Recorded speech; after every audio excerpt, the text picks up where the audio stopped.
দেখুন বাবা, এই জগৎ সংসারে ভগবান নিজেই বললেন, যদি আমায় লাভ করতে চাও, জানো অর্জুন, সর্বধর্মান্নং পরিত্যাজ্যং মামেকং শরণং ব্রজ, অহং তাং সর্ব পাপভ্য মোক্ষয়িষ্যামি মা শুচি। যদি আমায় পেতে চাও, তাহলে সবকিছু পরিত্যাগ করে কেবল আমার শরণাগত হও। কি মায়েরা, সবকিছু ফেলে রেখে যদি গুরু গোবিন্দের রাঙ্গা রাতুল শরণে নিজেকে যদি অর্পণ করা যায়, ভগবান নিজেই বললেন যে এই জগৎ সংসার রূপ সমুদ্র হতে সেই ভক্তগণকে আমি নিজ হস্তে উদ্ধার করিয়া থাকি। আমায় লাভ করতে চাও, মন মনা ভব মদ ভক্ত মদ দাদি মাম নমস্কুরু। যদি আমায় পেতে চাও, মন মনা ভাব অর্থাৎ মন দিয়ে আমার ভাবনাই ভাবো। মদ ভক্ত অর্থাৎ তুমি কেবল আমার ভক্ত হও। মদ যাজি অর্থাৎ আমার যাজন পূজন করো। মাম নমস্কুরু, তুমি সদা সর্বক্ষণ নিত্য নিরন্তর আমায় নমস্কার করো। এইভাবে নিত্য নিরন্তর যদি আমার শ্রীচরণে সবকিছু যদি অর্পণ করতে পারো, তুমি যদি ডাকার মতো ডাকতে পারো, যদি কাদার মতো কাঁদতে পারো, নিশ্চয়ই তোমরা আমায় লাভ করতে পারবে। যে যথামাম প্রবদন্তে তাং স্তত্যব্য ভজম্য মম বর্তা অনুবর্তান্তে মনুষ্য পার্থ সর্বস্ব। এই জগতে যে ভক্ত আমায় যেভাবেই ভজনা করে, যে ভক্ত আমায় যেভাবেই সাধনা করে, আমি সেই ভক্তকে সেইভাবেই ফল প্রদান করিয়া থাকি। এই জগতে সংসারে যে আমায় পিতা রূপে লাভ করতে চায়, আমি তার পিতা হয়ে যাই। এই জগতে যে ভক্ত আমায় মাতা রূপে পেতে চায়, আমি তার মাতা হয়ে যাই। এই জগতে সংসারে যে আমায় বন্ধু রূপে পেতে চায়, আমি তার বন্ধু হয়ে যাই। এই জগতে যে আমায় দাস রূপে পেতে চায়, আমি তার শরণের দাস হয়ে যাই। বাবা,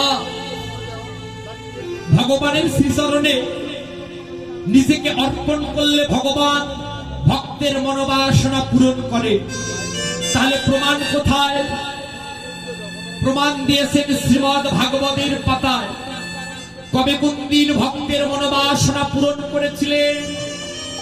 দেখুন, শ্রীমদ্ ভাগবত সিদ্ধান্ত দিলেন যে বলি মহারাজ ছিলেন ত্রিজগতের অধিপতি। বাবা, দেবতাদের কাছ থেকে স্বর্গরাজ্য দখল করে নিয়েছেন বলি মহারাজ। মায়েরা, যখন স্বর্গরাজ্য দখল করে নিয়েছেন বলি মহারাজ, দেবতারা কি করলেন? ছুটে গেলেন ভগবান শ্রী নারায়ণের কাছে। প্রভু, ওই বলি মহারাজ আমাদেরকে স্বর্গরাজ্য থেকে বিতাড়িত করেছে। আজকে আমরা স্বর্গ সুখ ভোগ করতে পারছি না। আজকে তিনি আমাদের কাছ থেকে স্বর্গ রাজ্য দখল করে নিয়েছে। দয়াময়, আমরা আমাদের স্বর্গ রাজ্য ফেরত পেতে চাই। যেমন করে হোক তুমি আমাদের স্বর্গ রাজ্য আমাদের কাছে ফেরত পাও। দয়াময়, ভগবান কি করলেন বাবা? ওই কশ্যপ ঋষির ঘরে অদিতির গর্ভে প্রভু আমার বামন রূপ ধারণ করে ভগবান অবতীর্ণ হলেন এই ধরার মাঝে। বাবা, ভগবান গেলেন কবে কোন দিন বলি মহারাজের কাছে? ভগবান ছুটে গেলেন সেই দিন, সেই দিন বলি মহারাজ করেছিলেন দান ব্রত যজ্ঞ। আজকে দান ব্রত যজ্ঞ খুলেছে বলি মহারাজ। তার কাছে এসে যে যে ধন চাবে, হাসি মুখে বলি মহারাজ তাকে সেই ধন ঐশ্বর্য প্রদান করবে। ভগবান কি করেছেন? বামন রূপ ধারণ করে, অর্থাৎ একটি ছোট্ট বালকের রূপ ধারণ করে, হাতে একটি ছাতা নিয়ে ভগবান বিষ্ণুদেব এসেছে বলি মহারাজের যজ্ঞশালা। যখন ভগবান এসেছেন, বলি মহারাজ বললেন, হে ছোট্ট বালক, বলো তুমি আমার কাছে কোন ধরনের ঐশ্বর্য চাও, কি চাও তুমি আমার কাছে? আজকে তুমি আমার কাছে যাহা কিছু চাইবে, আমি হাসি মুখে তোমায় সেই ধন ঐশ্বর্য প্রদান করব। ভগবান বিষ্ণুদেব বললেন, বলি তুমি আমায় ধন ঐশ্বর্য দিতে চাও? তুমি আমায় যদি কিছু দিতে চাও, তাহলে তোমার কাছে আমার একটাই পাওয়া, একটাই চাওয়া। দেখতে পাচ্ছ আমি তো ছোট্ট মানুষ, আমি ছোট্ট শিশু, আমি যে কোথাও বসে খাবো এরকম কোন ক্যাপাসিটি আমার নেই। আমি কোথায় বসবো, কোথায় খাবো, এই জায়গা আমার নেই। যদি আমায় কিছু দিতে চাও, তাহলে তুমি এই বর প্রদান করো। আমি তোমার কাছে এই ধন ঐশ্বর্য চাই। আমি তোমার কাছে আমার স্মরণের পরিমিত অর্থাৎ ত্রিপদভূমি আমি তোমার কাছে দান প্রার্থনা করছি। ওই মহারাজ বললেন, হে ছোট্টবালা, তুমি শুধুমাত্র ত্রিপদভূমি আমার কাছে দান চাচ্ছ, এর চেয়ে অধিক কিছু চেয়ে নাও, তোমার মনোবাসনা নিশ্চয়ই পূর্ণ হবে। বাবা, ভগবান বললেন, বলি আমি তোমার কাছে ত্রিপদভূমি দান প্রার্থনা করছি। তুমি আমায় যদি কিছু দিতে চাও, তাহলে তুমি আমায় ত্রিপদভূমি দান করো। বাবা, বলি মহারাজ যখন দান করতে যাচ্ছে, দৈত্যগুরু শুক্রাচার্য এসে নিষেধ করলেন, বলে দাঁড়াও, ওকে তুমি দান করতে চেও না, দান করতে চেও না। তুমি জানো না বলি তোমার কাছে আজকে কে এসেছে? তোমার সঙ্গে ছলনা করবার জন্য সেই গোলক অধিপতি বিষ্ণুদেব এসেছে তোমার রাজ দরবারে। বলি মহারাজ মনে মনে ভাবলেন, এই জগৎ সংসার যদি বিশ্বপিতা ভগবানের হয়, তাহলে এই ধন ঐশ্বর্য তো আমার নয়। তাই আমি যার ধন তাকেই দান করবো, এতে আমার কৃপণতা কোথায়? তাছাড়া যোগী জানি যোগে পায় না, ধ্যানী জানি ধ্যানে পায় না, সাধক জানি সাধনায় পায় না। সেই সাধনার মূলধন ভক্তের ভগবান এসেছেন আমার দরবারে। আমি কি তাকে খালি হাতে ফিরিয়ে দিতে পারি গুরুদেব? আমি আমার সর্বস্ব দিয়ে চেষ্টা করব, আমি আমার প্রভুর মনোবাসনা পূরণ করবার। গুরুদেব, আপনি আমায় নিষেধ করবেন না। এই আমি হাসি মুখে প্রভুকে ত্রিপদভূমি দান। দৈত্যগুরু শুক্রাচার্য বলল, বলি তুমি যাকে ছোট্ট মনে ভাবছ, তুমি জানো না বলি তুমি যখন দান করবে, ও ছোট্ট থেকে বৃহৎ আকারে ধারণ করবে। ভগবান বললেন, বলি তাহলে তুমি কি আমায় দান করবে না? প্রভু, আমি নিশ্চয়ই তোমায় ত্রিপদভূমি দান করবো। প্রভু বললেন, বলে এই সত্য। বলি মহারাজ বললেন, এই সত্য। প্রভু বললেন, বলে এই সত্য। বলি মহারাজ বললেন, এই সত্য। প্রভু বললেন, বলে এই সত্য। বলি মহারাজ বললেন, এই সত্য। মা, ওই যে কুমণ্ডলী হতে যখন জল হাতে নিয়ে প্রতিজ্ঞা করতে যাচ্ছে, দৈত্যগুরু শুক্রাচার্য ওই কুমণ্ডলীর ভিতরে মাসি রূপ ধারণ করে ওই নলের মধ্যে প্রবেশ করল, যেন ওই কুমণ্ডলী হতে যেন জল বের না হয়। যখন জল বের হচ্ছে না, ভগবান তো প্রতিটি ভক্তের হৃদয়ে বিরাজমান। ভগবানের অজানা তো কোনো কিছুই নয়। ভগবান বললেন, বলি তুমি এক কাজ করো, তোমার ওই কুমণ্ডলীর জলের মধ্যে নিশ্চয় ময়লা জমে গেছে, তুমি কোনো কিছু নিয়ে খোঁচা দাও। বাবা যখন কুশ দিয়ে খোঁচা মারতে গেছে, ওই যে দৈত্য গুরু শুক্রাচার্যের এক নয়নের লেগে গেছে, সেই দিন হতে দৈত্য গুরু শুক্রাচার্যের একটি চোখ অন্ধ হয়ে গেল।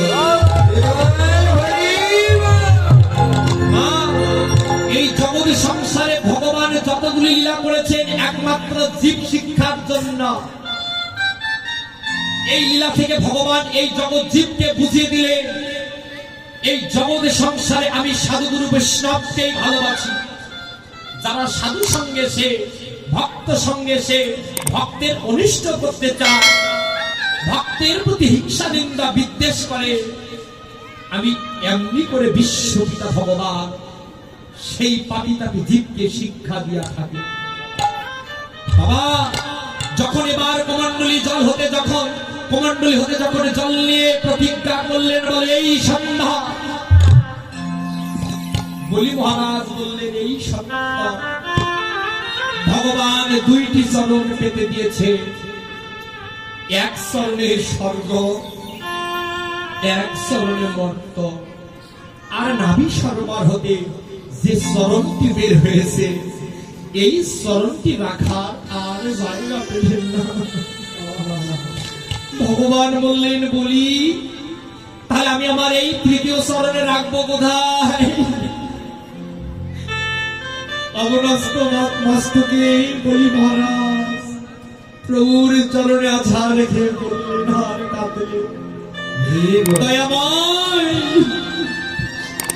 আমার বলতে যা কিছু ছিল, আমার এই দেহ মন প্রাণ জীবন যৌবন ধন ঐশ্বর্য সকল কিছু ওই চরণে আমি অর্পণ করে দিয়েছি, কিন্তু আমি তো আর কোন জায়গা খুঁজে পাচ্ছি না যে যেখানে তুমি ওই তোমার তৃতীয় চরণে রাখবে। বলি মহারাজের স্ত্রী বিন্ধা বলি ছুটে এলেন, বলি মহারাজের কাছে, প্রভু ওগো, আজকে তুমি প্রভুকে ত্রিপদ ভূমি দান করেছ। ওগো স্বামী, এক চরণে প্রভু স্বর্গরাজ্য দখল করে নিয়েছে, এক চরণে মর্ত দখল করে নিয়েছে, কিন্তু নাভি সরোবর হতে যে চরণ বের হয়েছে, ওই চরণে রাখার মতো কোনো জায়গা খুঁজে পাচ্ছ না। এসো স্বামী, আমরা স্বামী স্ত্রী মিলে আমরা আমাদের মস্তক পেতে দিই বিশ্বপিতা ভগবান, তার চরণ আমাদের মস্তকে রেখে আমাদের স্বাদের জনম ধন্য।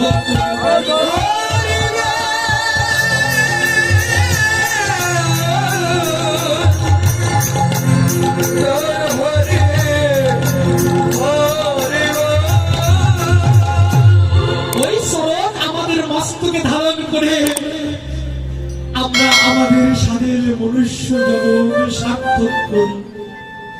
পেতে দিলেন স্বামী স্ত্রী মস্তক। ভগবান বিষ্ণুদেব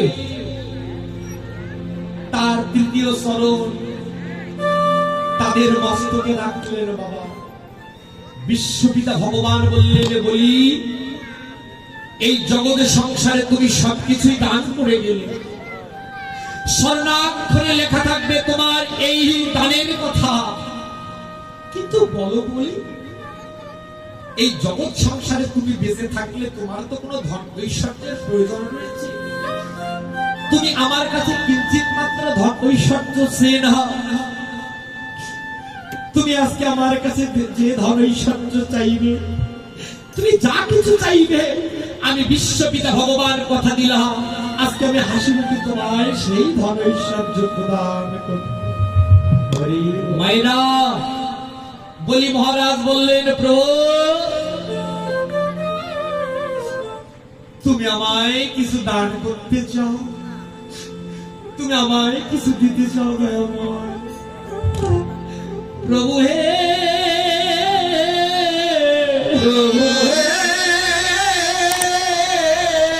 তুমি যদি আমায় কিছু দান করতে চাও,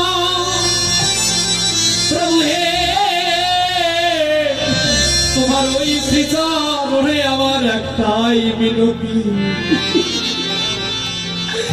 আমি আর এই জগৎ সংসারে বারবার আশা দেওয়া করতে চাই না।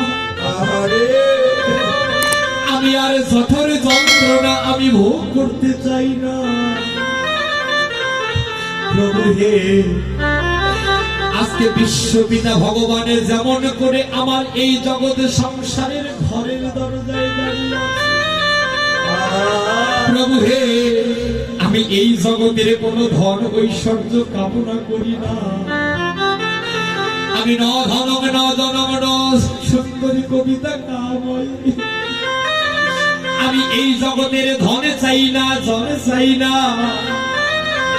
আমি যে ধন পেলে আমি বিশ্বপিতা ভগবানের তোমায় ভুলে যাব। আমি তোমার কাছে জন চাই না, সেই জনের মায়ায় মোহিত হয়ে আমি তোমায় ভুলে যাব। এই জগতে ধন ঐশ্বর্য চাই না, যে ধন ঐশ্বর্যের মোহে পড়ে আমি তোমার ওই চরণে ভুলে যাব। প্রভু হে, তোমার ওই রান্না রাতুল চরণে আমার একটাই বিনতি, আজকে যেমন করে আমার এই জাগতিক জগতের ঘরের দরজায় দাঁড়িয়ে আছো, আমার এই দেহ ঘরের মধ্যে প্রভু 9খানা দরজায় আছে। আমার এই দেহের পোষা পাখি পুড়ে যাবার কালে তুমি আমার এই দেহ ঘরের 9খানা দরজার মাঝে দাঁড়িয়ে থাকবে। এই দেহের পোষা পাখি উড়ে যাবার কালে তোমার ওই ভুবন ভুলানো রূপে নয়নী দিয়ে প্রভু যেন ওই রূপে দেখে দেখে আমি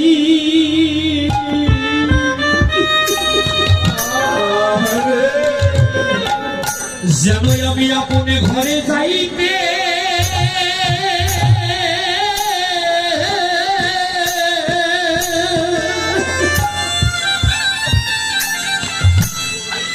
যেন আপনে ঘরে যাইতে পারে।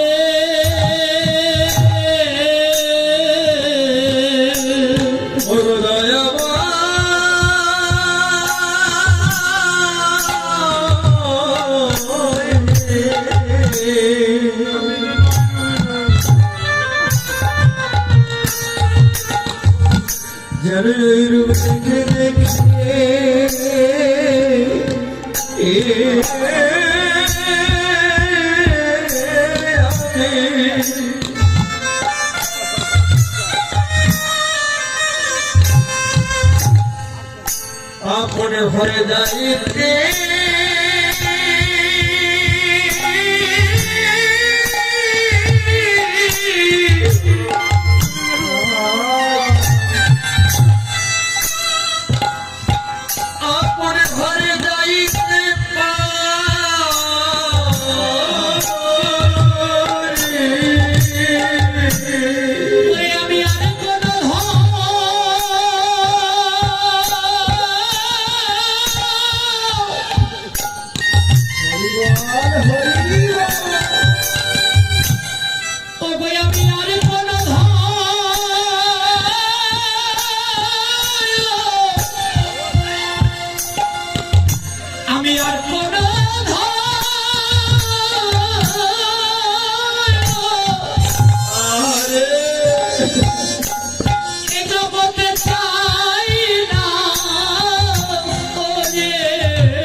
আমি তোমায় দেখে দেখে জানো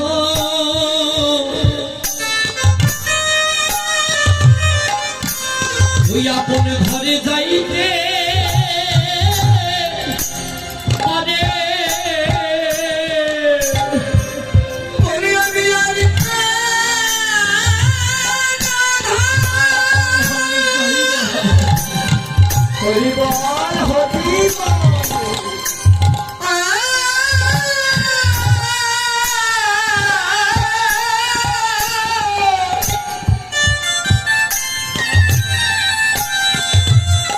প্রভু